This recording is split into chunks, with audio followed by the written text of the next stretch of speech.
อสงค่ามันได้ก็มาพบญากันแทงบันหนึ่งค่ะพี่น้องค่ะมาพบญากันในวันที่28ค่ะเดือนธันวาคม2แห่งปลาย25ตอนดักคำเพื่อนในค้ามีข่าวเงาอยู่3หัวข้อข่าวที่1ซึกมันได้ส่งดิกจูก้างเก๋ก้อนตีเบ้งลำจังจ่าได้เก็บซึกค่ะพี่น้องค่ะหัวข้อข่าวที่2ปางตึกตีเมืองขางห่าวแหงตีเบ้งผากันหัวข้อข่าวที่3มันเมื่อไหร่จะได้อ่านว่าจอมพองหลงก็เก่าอำนั้นจอมจึงและนายกเก่านาดว่า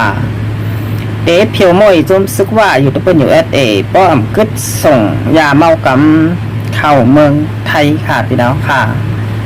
เขาข่าวมาโดยหัวข้อข่าวที่1อ่อนตั้งสุดข่าวเมื่อในวันที่28เดือนธันวาคม2แห่งปลาย25อยู่ที่ภายซึกมาในปริมาณตีเบ้งน้ำจัง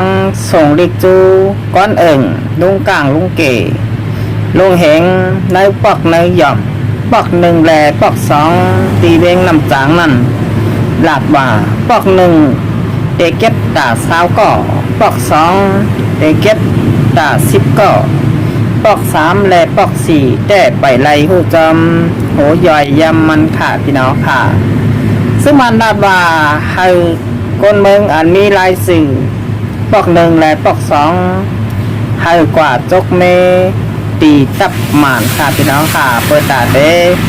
ฝึกการซึกตาเด้เข้าหับทำการซึกหมานซึ่งมันดาดว่าจุดในเป็นจุดที่12ที่เขาเลยแก้เบาคนเมืองกูเจ้าคืออันอยู่ในดาดีกุ้มกำซึมซึกหมองหน้ากำบ้านเสซึกมันในลูกใหญ่ซุ่มลงก็ว่าลูกใหญ่ตายน้ำปางเต็ก102โปรแกรมที่1ถึงโปรแกรมที่2แท่งไผ่1ต่าง1บ้านเสซึกมันสิมานาจึงเมืองเย่าซึกมันนั่นเลยถูกซุ่มซึกลูกพื้นเมืองหนังลงปองจึงโจเขาลงปองจึงเก่าหรือว่าแอนหิวจีโฮมปาจนยึดกองกลางเจ้าคือลูกพื้นเลยหลอดตึกข้าวแห้งแหล่ซึกมันเอ็นแห้งซึก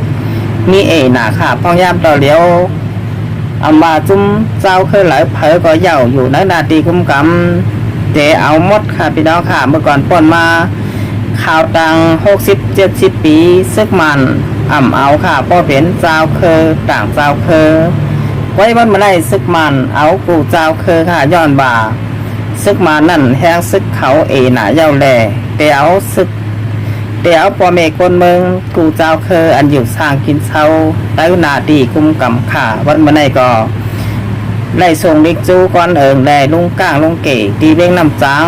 ปอก1ตา20ก่อปอก2 10ก่อให้เข้า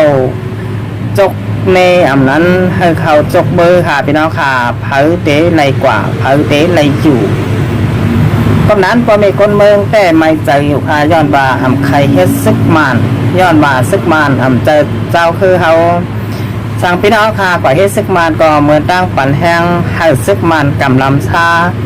มาอยู่มาเศร้ามากินแผ่นดินจึงได้เสแลอยู่กว่าแทงปียาวเย่าก็ข้าวถึงเฮ็ดก็ซ้ำไหลสั่งพี่น้องค่ะป้องใจเสแลเขาหับทามกันตับซึกใดเฮาขาได้เป็นน้องดีอยู่ค่ะเห็นแห้งตับซึกใดเฮาขาใหญ่ลงโดยพอกว่าเฮ็ดซึกมันแต่ก็เหมือนตั้งปานแห้งซึกมันยึดบ้านยึดเมืองกว่าแทงก้อยกับนั้นมันมาได้ปีดาวค่ะมีเส้นต่างอยู่2เส้นหนึ่งกว่าเฮ็ดตับซึกใดเฮาเส้นหนึ่งเฮ็ดซึกมันกับนั้นมันมาได้ก็เลิกเอาค่ะพี่น้องเม่งนำจางเฮาค่ะว่าได้กว่าเส้นต่างหลายแต่เฮ็ดซึกใดเฮ็ดซึกมันค่ะพี่น้องค่ะสินธนากรรมมาโดยหัวข้อข่าวที่2ค่ะบางตึกตีเมืองขางตีเวงมิจนาแหล่เวงผากันเมื่อในข้าวยามกลางในเจ้าจำ8 มองนั่นจุ่มซึกลูกเพิ่นปิเดียบแลจุ่มซึกขางKIAจุ่มซึกปิเดียบอยู่ภายใต้ก้มกำลงปองจึงโจข้าวอยู่จีไล่แฮนซึกเข้าหลอดตึกตะบางเศร้าของสีซึกมันอันปักเศร้าไว้ดีเวงผากันแหล่เวงมิจนา2 อ่องตีพอไม่ก้อนเมืองนี่นะเป็นตีหูเย่าก็หันลองอัน2ตับซึกไหลเปิดปางตึกจูกันเสียงกองเสียงหมักแตกหลังปันนั่นพอไม่ก้อนเมืองฮัดออกนอกเคินเย อ่อนกันลงอยู่ในลุกในหลุมเสียงบ่เมกนเมืองบ่เย็นสีจอมปอกจอมหย่อมจอมกัดจอมซามีเผอกว่ามาค่ะดีเวงผากันและเวงมิจีนาสองออกตีหมป้าแทงเมืองขางหลายออกตีสิขาเขียเขาแต่แค่ไรลองรอดแล้วก้อนขอก้อยใครอยู่ไข่แต่ก้มกำจมซึกไอหมองหนากำแทงขาย้อนบ่าอยู่มาปียาวเย่าก็ข้าวถึงข้าวตัง70 ถึง 80 ปีพรดีมีค่ะกับนั้นซึกขางแต่หันบ่าตาเดอยู่เศร้าไผ่เตอซึกมานั่นเขาอยู่เย่าค่ะพี่น้องค่ะกับนั้นได้บ้านบ่ได้ฮัดตึกฮัดได้ฮัดเตาสายใจแหลกตาเดไลมาหล่องกัดเจียนได้หลอดเพเข็นของปอเมกนเมืองนั่นซึกขางแข่แลจุ้มซึกปีเดียบเขาขามตึกขามตายเอาสายใจแหลกหน้าเหือปอเดไลมาหล่องกัดเจียนได้หล่องมุนแดงขึ้นใหญ่เหมือสูงเปิ่นคะไรหลอดแล้วก้อนขอขาเมื่อหนังจุ้มซึกไว้หลีปอดห่องอันเขาไล่คุ้มกำเมื่อจะได้ซึ่งได้ปอดห่องกว่าตั้งหนำยาวก่อตั้งหลายขาพี่น้องค่ะบนบันไดก็จมซึกขางเขียเขาเอาสายจะแหลกเสยแลแฮนซึกเข้าหลอดตึกจมซึกมองหน้ากำเสียงกองเสียงหมักแตกปันนั่นยามใบข่าข้าวยามกลางไหนเมื่อใน38 มองตีเวงผาการและเวงมิจินา2ออกตีเฮาขาแต่แดนว่าเสียซึกมันที่มานาจึงเมืองยาวเผยก็ตึกมันเผยก็ดึกมันวันเมื่อในเผยก็หันว่ามานั่นถึงข้าวยามตีเตไรวางเขิงยิบกองกลางเสแลปลายออกวานหลอกเมืองย้อนบาดซึกมันไล่เป้กินดูร้ายแหมตายจุมเจ้าเคอแหล่พี่น้องเจ้าเคอมาปียาวข้าวถึงหันต่อถึงมันเมื่อในซึกมันถึงข้าวยามตีเดมดหนาค่ะพี่น้องค่ะวันเมื่อในเผยก็ตึกเผยก็ดึบมาได้เป็นตีเมืองขางก็ดีเมืองยางก็หย่าเมืองชางซากกว่าซื้อในหลายอ่องตีในก็เป็นเงาลายปางตึกตีเวงผากันแลเวงมิจินาเมืองขางขาซึกมานแลจุ่มซึกขางPIAไล่เป็นปางตึกกันยามใบหลายชั่วโมงค่ะพี่น้องค่ะตั้งแต่ข้าวยามจำ8 โมงถึงข้าวยาม10 โมงปลายค่ะไล่เป็นปางตึกกันยามใบซึ่งมาได้สักครั้งเขียลูกได้หมัดหลายกอบไปไล่หูจำโหย่อยยำมันขาพ่องยำต่อเร็วสักครั้งไล่เพิ่มแถมแพงซึกเข้ามาในปืนตี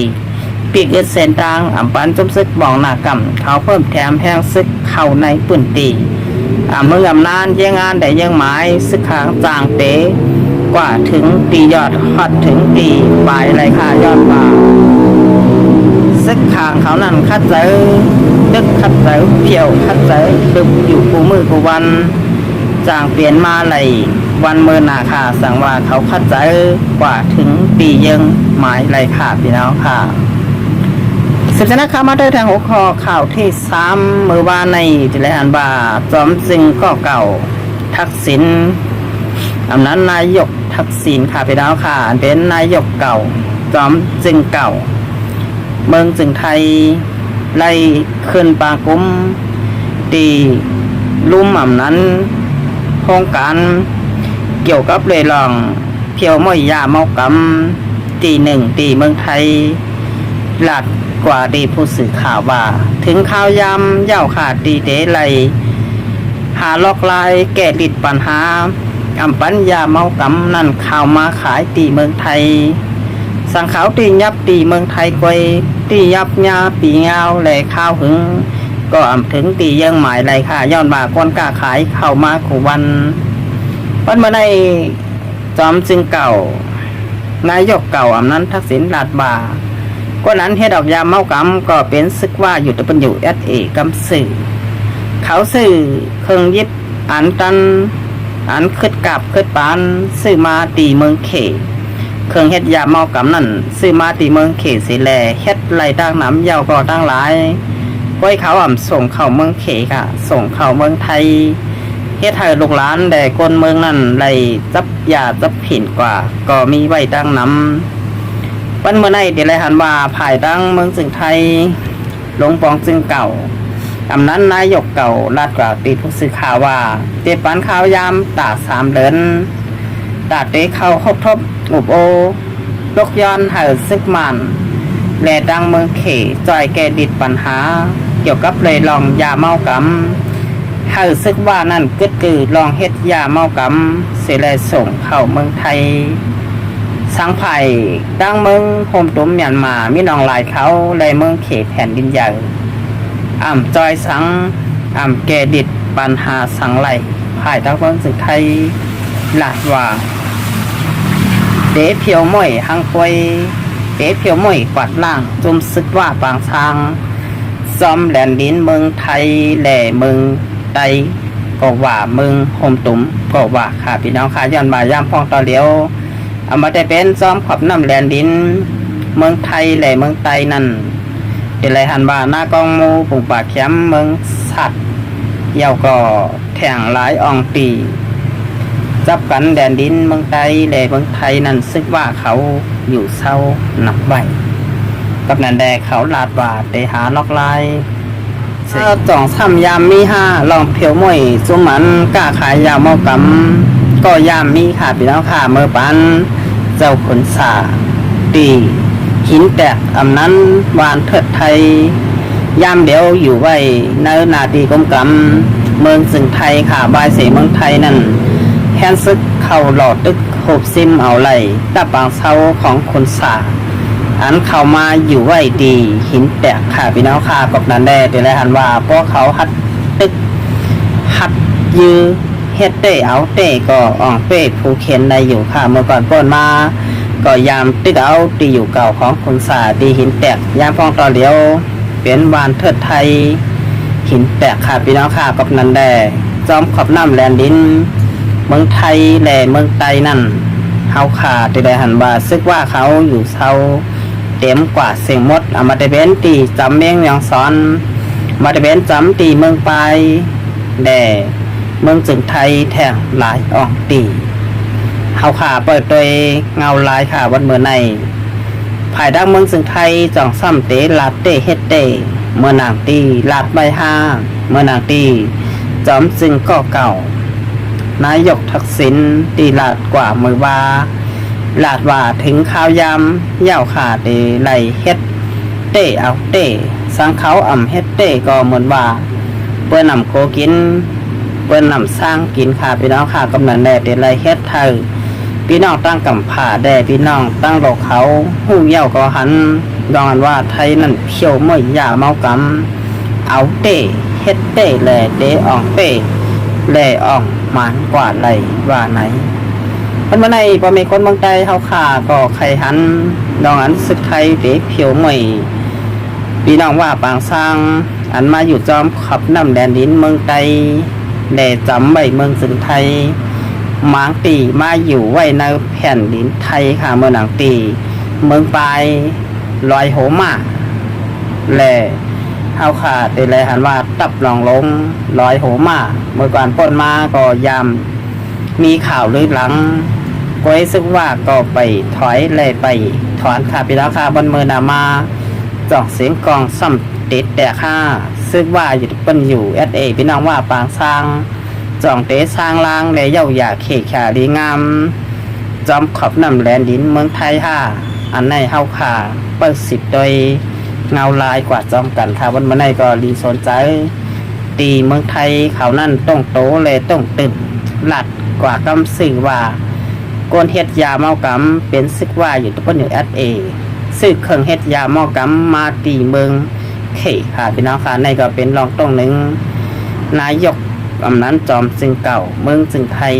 วันเมื่อไหร่ค่ะค่ะตอนรายการข่าวอะไรสุดเซ็งกว่าเยาวค่ะยินสมขอบใจอย่านำถึงพี่น้องค่ะเปลี่ยนเข้ามากดแชร์กดไลค์กดติดตามบันช่อง YouTube และ Facebook อยู่กูก็กูคนค่ะแต่วันเมื่อไหร่ค่ะเดี๋ยวย้อนจะตื่นรายการไว้ที่ไหนก่อนค่ะ